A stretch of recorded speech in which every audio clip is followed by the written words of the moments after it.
બરવાડા તાલુકાના વૈયા ગામે ગામના મુખ્ય પ્રવેશ માર્ગમાં નદીનો પુલ ન હોવાથી પડતી હાલાકીના પગલે ગ્રામજનોએ ચૂંટણીનો બહિષ્કાર કર્યો છે।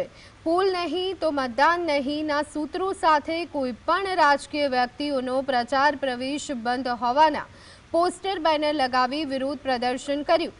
પુલ બનાવવાની માંગ સાથે ઉચ્ચ કક્ષાએ અનેક રજૂઆતો કરવા છતાં કોઈ નિરાકરણ ન આવતા સ્થાનિકોમાં ભારે અસંતોષ ફેલાયો છે।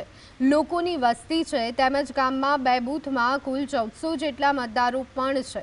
હિરણ નદી પસાર કરીને જ ગામમાં પ્રવેશ મેળવી શકાય તેમ છે। ચોમાસા સમયે 4 થી 5 મહિના સતત પાણી ભરાયેલું રહેતું હોય છે, જેને કારણે ગામમાં અવરજવર બંધ થઈ જાય છે। बनतो पुल बने नकरा रोदा से पानी में नकरा खाड़ा पड़ी जाए माल पर टेम्पो नाखी सकड़ो એટલે બેરિંગો વ્યા જાય છે, પ્લેટો ભાંગી જાય છે, ખર્ચો બધો આમાં વ્યો જાય, જે કાંઈ ભાડા આવે આમાં વ્યા જાય છે।